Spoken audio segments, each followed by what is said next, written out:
see it? Not really. Well, they'll start coming in around the film, and you'll be able to see it. Did you push play?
Class of 2019.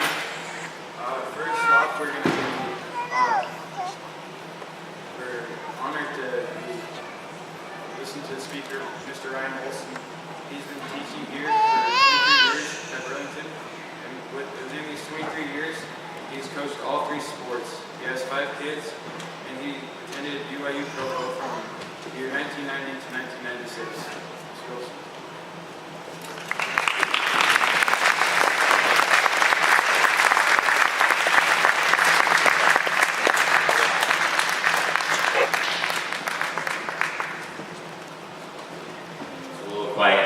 Matt says I got to use my teacher voice, so I can do that. Thanks for the chance to speak here tonight, and congratulations to these seniors. This is called our commencement ceremony, and you guys in Spanish were listening when we taught the verb comenzar, means to begin, commence to begin, and that's what this is. You have these new adventures that you're going to be beginning. Even more important than this being an ending to one part of your life, the more important thing is that it's the beginning to another part of your life. You've got some new adventures and a new stage coming up. There we go. So you're ending this time here with these 16 kids around you, and you've spent thousands of hours in the classroom before and after school, all the trips and the activities, the projects, the church and community things, the music concerts and the plays, the ball games. Just literally thousands of hours, and this time is ending. But don't forget the lessons that you've learned from just knowing each other. A lot of what you hear from speakers tonight, and probably a lot of what you've heard in the classroom these last few years are probably going to be forgotten. But what I challenge you is to remember the good that you've seen in each other. You're going to remember these relationships that you've had with each other, and you've had some amazing examples around you that you can look forward to and help you be successful. Because we can really learn a lot of things from the people that are around us. Ralph Waldo Emerson said that every person is my superior in some way. So no matter who you meet, you can always learn something from them. So try to remember those good traits that you've been shown by your classmates and use their example to make your own lives better. For example, if you want to keep things balanced in your life, remember Delaney Neves. When she was 4 years old, she thought that learning to ride a bike on one wheel seemed more interesting than riding on 2. And she learned really quick that there's one rule, main rule to riding a unicycle. You've got to keep moving if you want to stay balanced. So as college and family, jobs, friends, different responsibilities begin to put more demands on your time, picture the lady on that unicycle and know not to give up, and that you just got to keep moving, Another classmate you can learn from is Tanner Trujillo. When Tanner started playing football in Farmington, he was a pretty small little kid. One day the center got injured, the backup got injured, and then you have Tanner here trying to take that spot, and he was well under half the size of the kids that he was going against. But if he was scared, he wasn't going to show it. And to everyone's surprise, he did great, earned that starting spot. Now when Tanner goes up against hard things, and when you guys go up against hard things, try to remember Tanner. There's big problems to tackle also, and remember that lesson of hard work for him. Abigail and Isabel, those both can teach us all about seeking out adventure. Abby's a girl who will try parasailing and jet skiing and swimming with dolphins, getting a back rub from a stingray. I don't even know what that looks like. She sees the Eiffel Tower and she'll walk miles toward it just so she can walk all the way up it. She gets to an amusement park, she wants to pick out the biggest, scariest roller coaster at the amusement park and want to do that one first. There's adventures out there. Isabel sees a little school of fish out there in the ocean, and she decides I'm going to follow it and see how far it goes out. Goes out quite a few hundred yards and then comes face to face with the barracuda. Teeth, eyes staring her right in the face, and it's just coming. When you see those kind of things happening, think of those when you're thinking about the adventures that are ahead of you. Think of those two girls.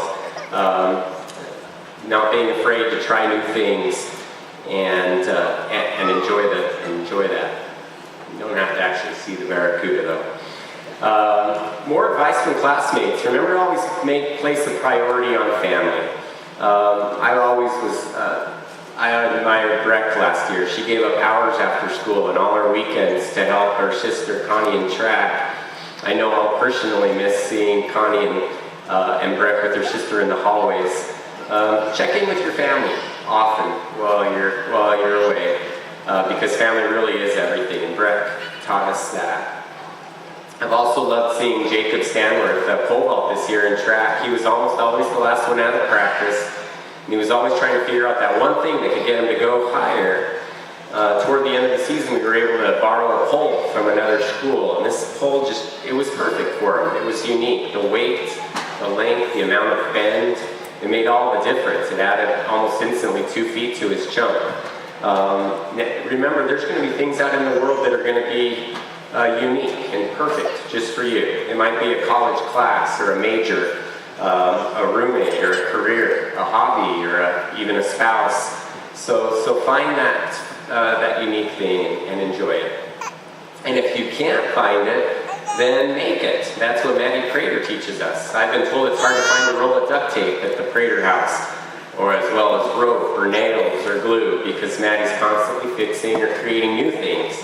Whether it's a cage for one of her animals, or a horse bridle, or a feeder, if Maddie doesn't have it, she's going to make it.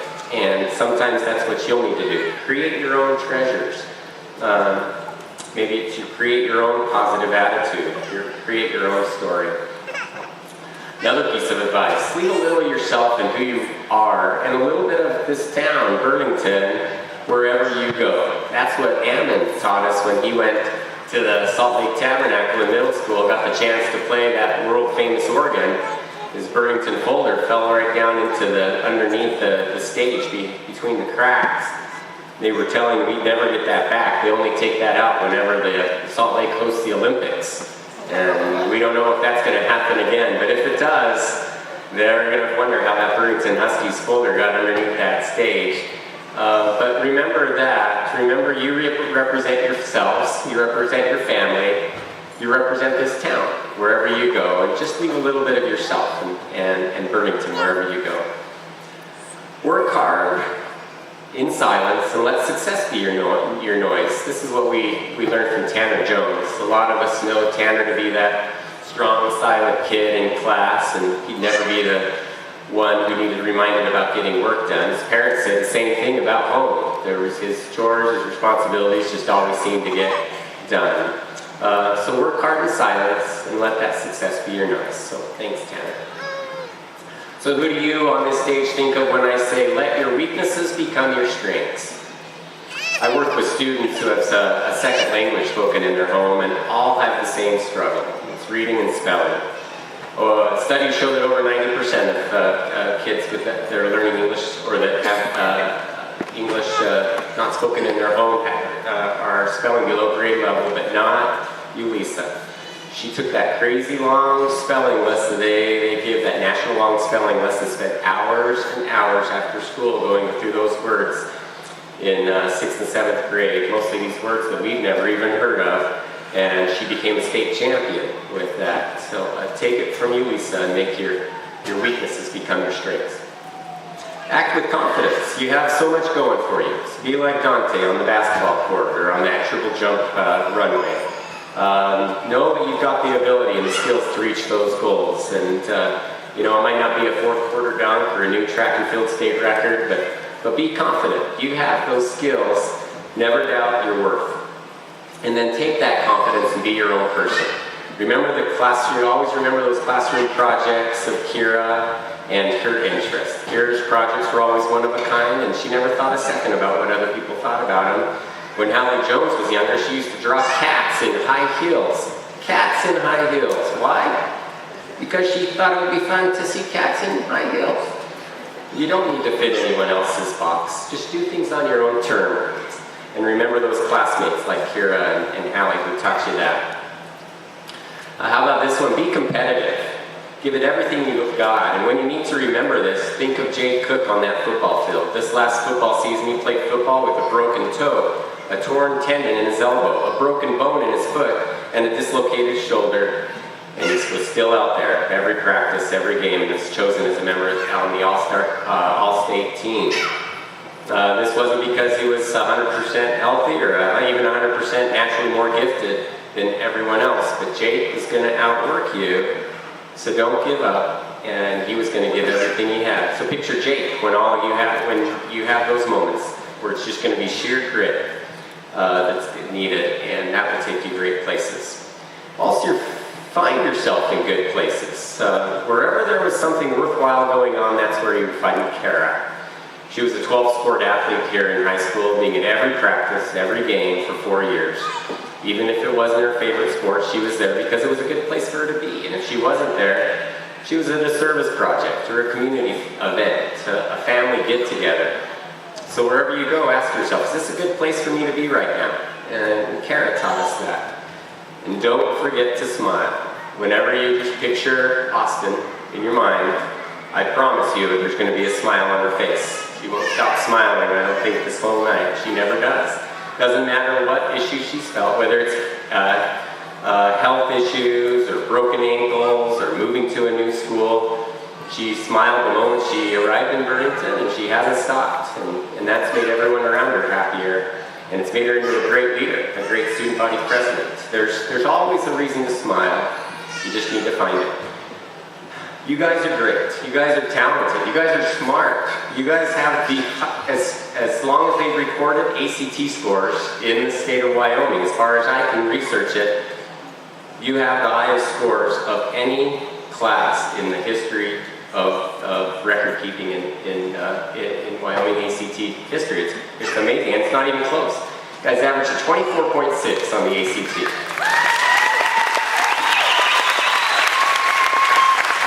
To give you an idea of how impressive that is, 24.6, the second place out of the 80 high schools in Burlington, in Wyoming was 22.3. These guys were 24.6, the state average and the national average hover around 20 or just under that. It's amazing what they were able to do, and that's awesome. You have all the potential in the world. You have memories of each other, also that can help you be successful. So remember those things. Remember to keep moving, to keep things balanced, to work hard, to be adventurous, to put family first. Find that unique, special thing that you can enjoy, and if you can't, Create it yourself. Leave a little piece of yourself at Burlington and Burlington wherever you go, and let success be your noise. Make weaknesses your strength and be confident. Be your own person and don't give up. Find yourself in good places and don't forget to smile. Thank you, class of 2019, for these valuable lessons. We won't forget them. Thank you.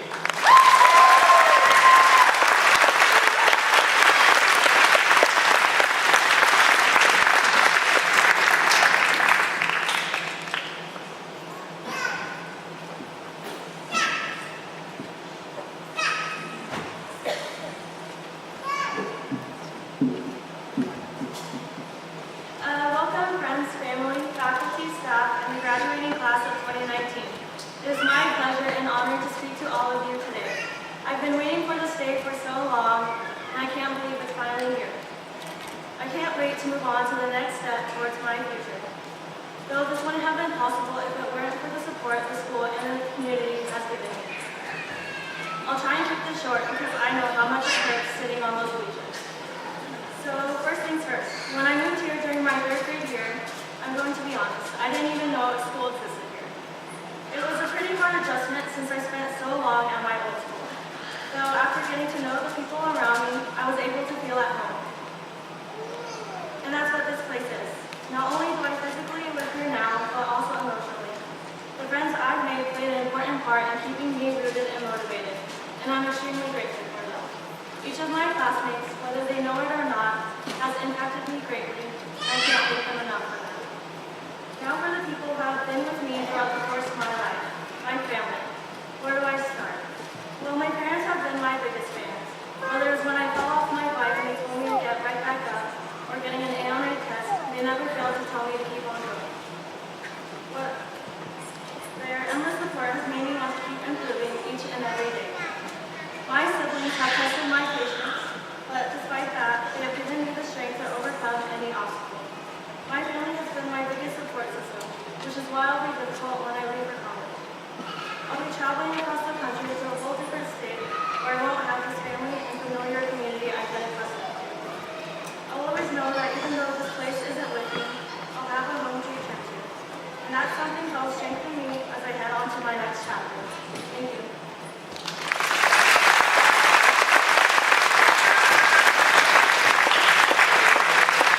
Now it's my honor to introduce our first valedictorian speaker, Anna Bolger.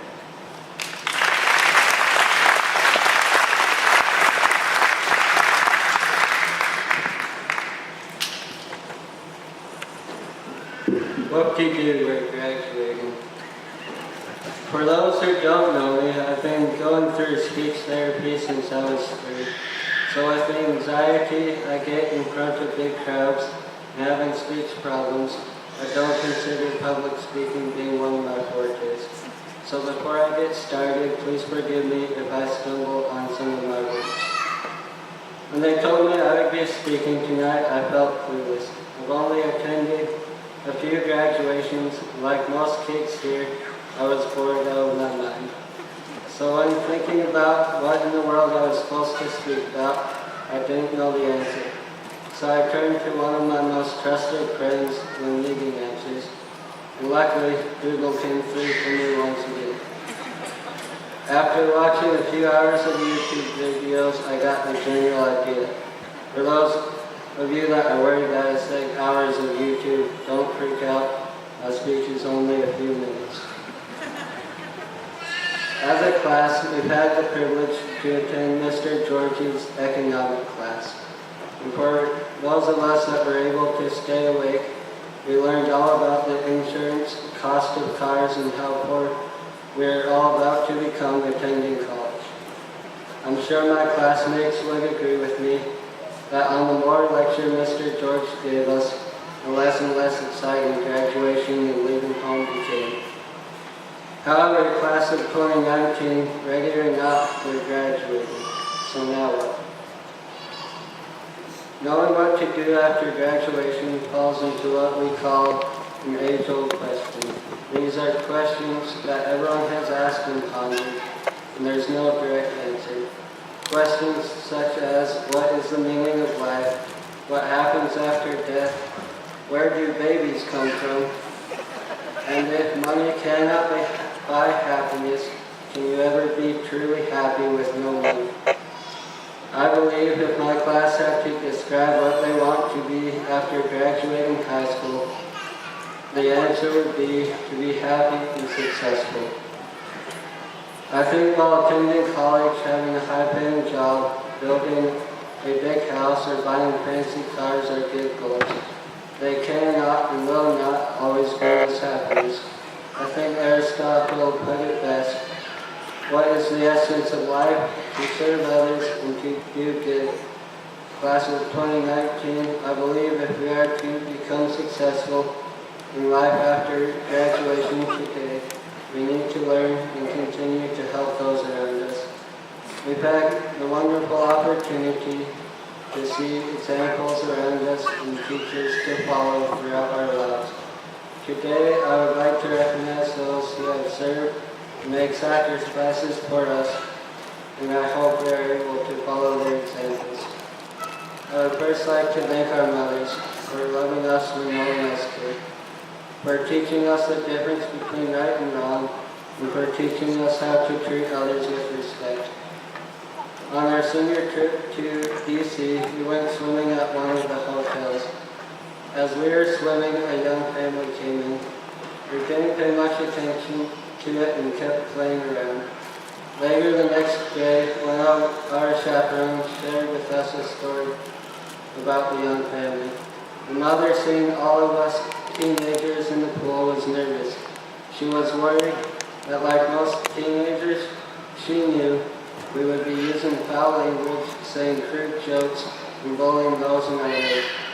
Rightfully, she didn't want to bring her kids into that environment. She and her husband decided they would try and leave the pool if things got bad. They quickly admired my class's behavior and became grateful for our kindness and respect we showed towards the family. I believe this story helps demonstrate the important lessons we've learned from our mothers' examples. Mothers, I hope you are proud of the man or woman your child is becoming. Thank you for your service and sacrifice. Fathers, I can't think of anyone more important when it comes to support, knowledge, and the importance of hard work. My dad recently gave me this advice. Never give up. Your hardest times often lead to the greatest moments of your life. Keep going. Tough situations build strong people in the end. I cannot express in words the impact my dad has had on me as I've gone through my biggest trials. Fathers, thank you for pushing us to be better and do better. Thank you for all the mornings you wake up early to go to work. Thank you for the late nights playing games and helping with homework. Thank you for your service and sacrifice. I would also like to take some time to thank our veterans and those currently serving in our military. Without the sacrifices you have made, we would not be standing here today. I have always considered growing up in America to be one of my greatest blessings. The ability to live in a society where you can share your opinions and make a difference in your country is uncommon. I grew up visiting with my relatives who have served in the military. My great-grandpa served in World War II. My grandpa flew helicopters in Vietnam. My uncle served as a tank commander in Bosnia. Through their stories, I have grown to greatly appreciate the amount of sacrifice our country goes through each day to provide freedom to its citizens. Their stories often reflect on how blessed we are compared to other countries around the world. My uncle mentioned in a letter home that it was hard to complain about the living conditions and the cold for the soldiers when he saw barefoot women walking through miles of snow each day to haul water for their families. How grateful I am to live in America. Thank you for your sacrifices made in the past, present, and future to keep our country free. Last of all, I would like to thank our teachers and coaches we've had throughout the years. I think Nelson Mandela described the power of education and learning best when he said, education is the most powerful weapon which you can use to change the world. Thank you, teachers, for your patience with us and all the extra hours you spent to get us here today. Thank you, coaches, for giving us to believe in ourselves, and thank you for the life lessons we will never forget. Grandparents, siblings, administration, church leaders, classmates, family, and friends, thank you for your service and your commitment. We wouldn't be here without you. I hope we are able to follow your examples to help those around us as we climb the stairs of life. Congratulations, class of 2019. Reach for the stars and live a life you've always dreamt of. Thank you.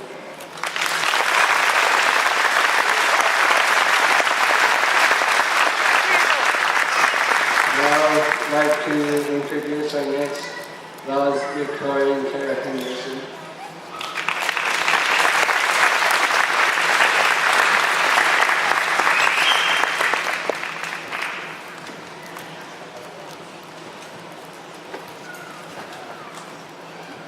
Good evening, faculty, our school board, friends, family, and of course my classmates. It's so good to see all of you tonight. I would like to start out by thanking everyone who's helped me along the way, including my classmates, teachers, family, and community.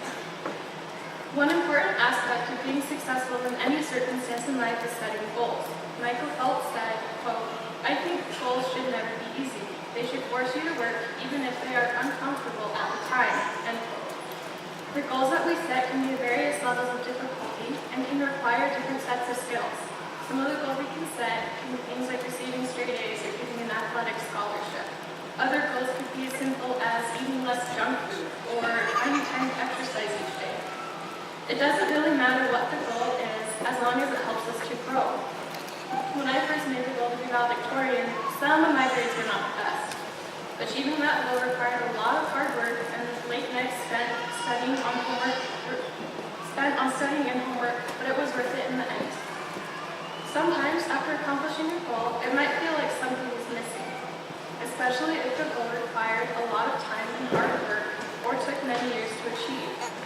When this happens, the best thing to do is to find a new goal to work towards. We may not accomplish every goal that we set. As Bruce Lee said, quote, "A goal is not always meant to be reached. It often serves simply as something to aim at," end quote. Sometimes we may not reach the goals we're working on, but they definitely helped us to grow and become a better person. When my brother Tyrell was in 4th grade, he set a goal to have 100% attendance. He went to school when he was tired. He went to school when he was not feeling well. He even went to school when he had a bee sting on his face that swelled and disfigured him so badly people didn't recognize who he was. After all that effort, he ended up missing the last day of school because our family left on a trip to Idaho. Although his goal wasn't reached, Tyrell learned valuable lessons of patience, self-discipline, perseverance, and no doubt strengthened his character in other ways. Sometimes the things we want to reach for seem unattainable. At those times, we need to set smaller, easier goals that can be reached more easily and work our way towards the harder ones. We need to remember that we are the ones responsible for reaching our goals. As Jeffrey Kittimer, an American author, said, quote, "Obstacles can't stop you. Problems can't stop you. Most of all, other people can't stop you. Only you can stop you." End quote. When we were in kindergarten, our goals were things like tying our shoes, learning ABCs, and making friends. After we accomplished those goals, we moved on to new goals like adding and subtracting and doing well in sports. Look at where we are now and all of the things we have accomplished. Through our perseverance, we've succeeded in minute math, finding science symbols for pizza class, learning to play musical instruments in the ACT. That perseverance is what makes accomplishing our goals so much more meaningful. When we reach a goal, there's joy, but there's also a sense of satisfaction that all of our hard work has paid off. Our class was the first in the state of Wyoming with our average ACT score and one of the highest class average ACT scores for Burlington High School. There was a lot of frustration working through different ACT passages, learning tests, taking tricks, and strategies that could help improve our individual scores, but it paid off. Even though we may not have enjoyed the work, we persevered, and the joy we felt when we learned that we beat last year's seniors was surreal. It made all the hours we had spent worthwhile. Some of our goals may have seemed unattainable at the time, but we continued to work hard and push through the difficult tasks. Now we are graduating and setting new goals. It may seem difficult and out of reach, but if we just keep working to overcome the roadblocks that stand in our way, we can accomplish anything we set our minds to. After accomplishing so much, we get to go out in the real world and set more goals. Some will be easily reached, but others may take years and lots of hard work to achieve. If we keep working and striving to reach the goals that we set, we will be able to accomplish amazing, worthwhile things. As a class, we're grateful for the opportunity we have been given to gain an education, for the loving support of our families, teachers, coaches, and community members, and for the many friends we have made. Thank you for helping us to reach our goals. The goals we have set have been unique and have changed and grown as we have, but they've all strengthened our character and made us better students and prepared us for life after high school, but we couldn't have done it without all of you. Class of 2019, I challenge you to continue setting goals. I encourage you to keep reaching for your dreams and never give up. As we continue to set goals and work towards achieving them, we will be successful in our endeavors. Class of 2019, we did it.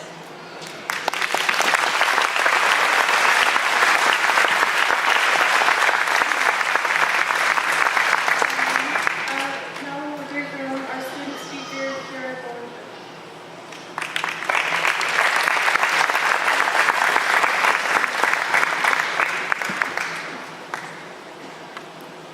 Thank you, Kara. I don't know how you found time to be valedictorian between sports and being in musicals, but you did. You did good.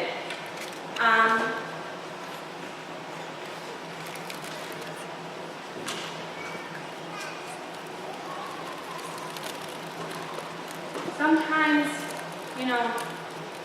things are really hard.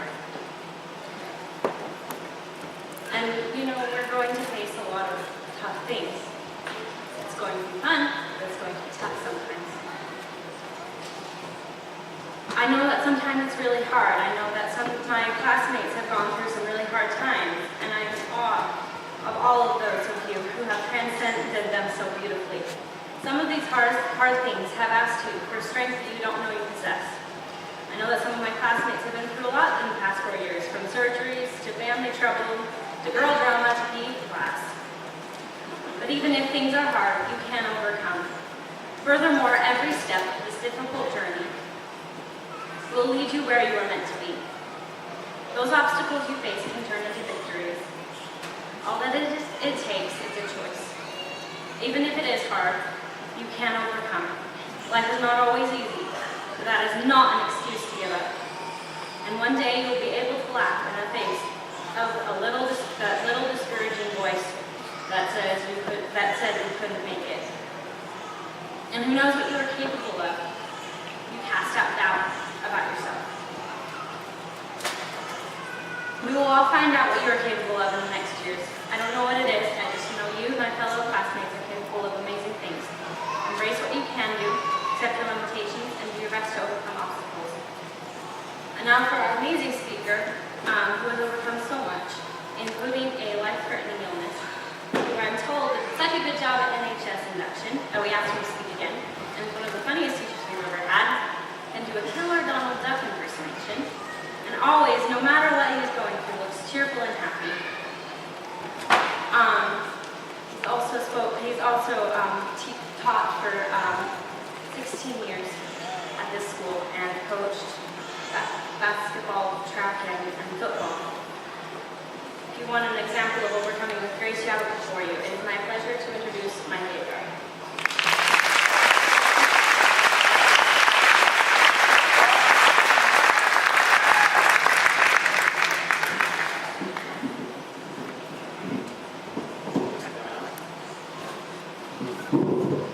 I think it's going to be easier if I'm a little mobile. Thank you, Kara, for the nice introduction.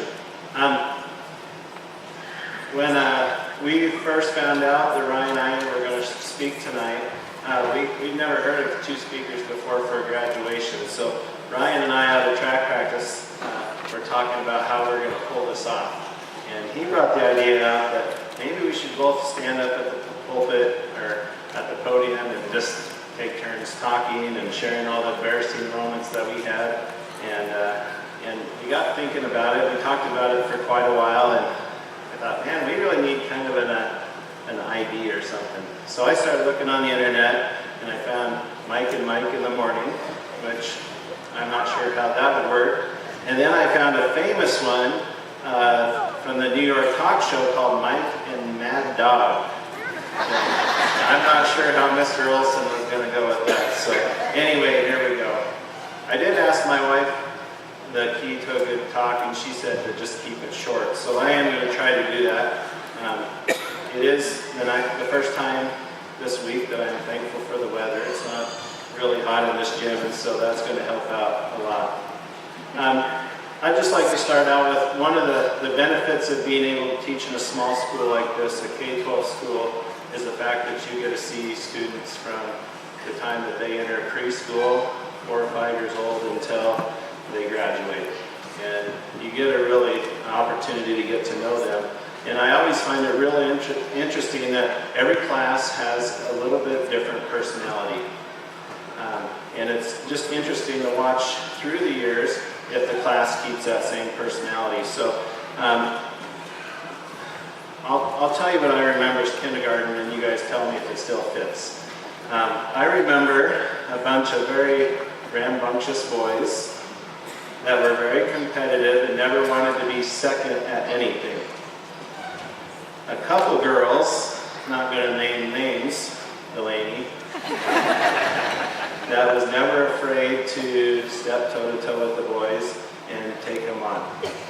And then I just remember just the girls being the sweetest girls ever in this class, and that's actually held true all the way through, and it's just fun to watch them grow up. And the other thing is, I think advantages is we develop great friendships as we go through. I look in the stands and I see a lot of students from the last 16 years that I've been teaching here, and just look at a lot of the friends that I've had. And a lot of the former students, I'm begging them to help me ref basketball games and do a lot of different things, and it was just developed some great friendships. There are a couple things I remember, and I'm going to share just a couple stories.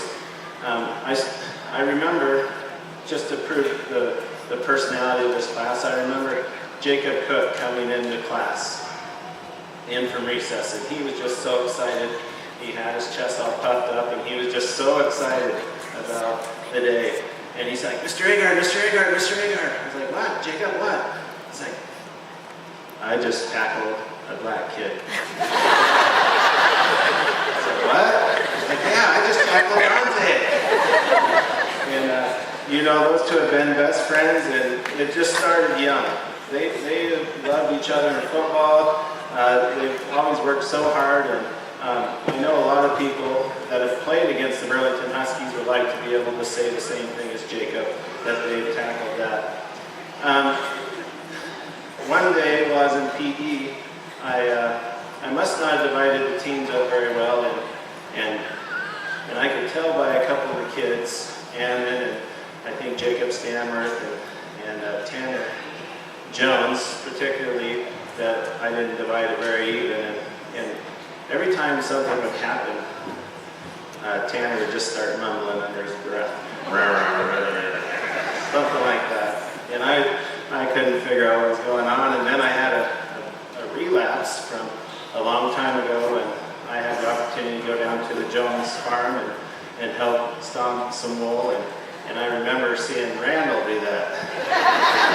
And I think he was cussing me under his breath, but I'm not sure what he was doing. But and then just another memory I had, I still remember the first day of PE.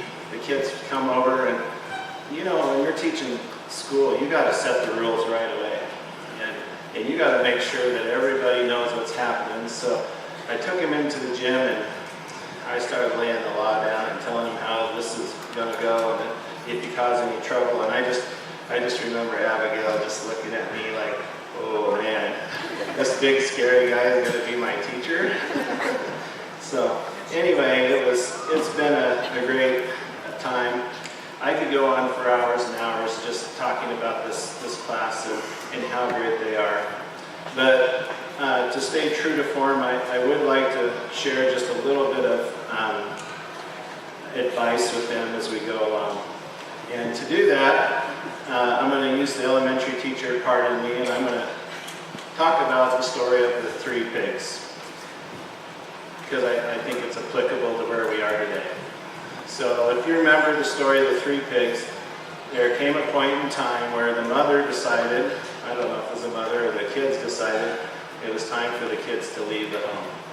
And the first pig goes out, he builds a house of straw, and then he enjoys the rest of his time.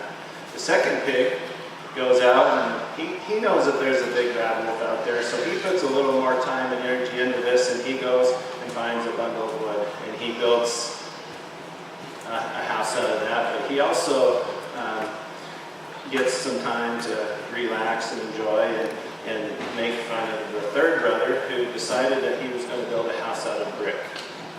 And the third pig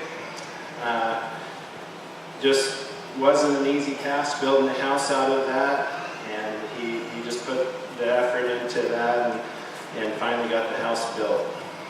And I did find out, just studying about the topic of the 3 little pigs, there's actually lots of versions to this, and I think they said there's like 24 versions to it. The one in the 1950s was short. There was a huff, a puff, and the pig gets eaten until we get to the last one. And then they didn't want to have, kids that were, I don't know, scarred for life or something. So they decided that they blow the house down and they run to the next pig's house and they work their way down until they're finally at the last pig's house that's made out of brick.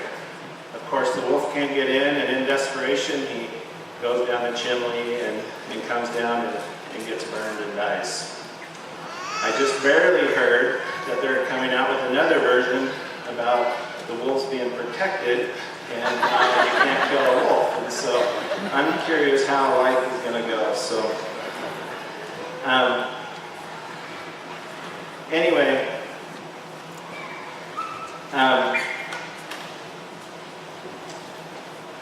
just wanted to point out a couple things about the story and how I think they apply to life. And I know that you guys are excited to get out of the house. And maybe some of your parents are happy to get you out of the house as well. But we know that you're excited. I understand that. I was the same way. I had the same things in life when I was there.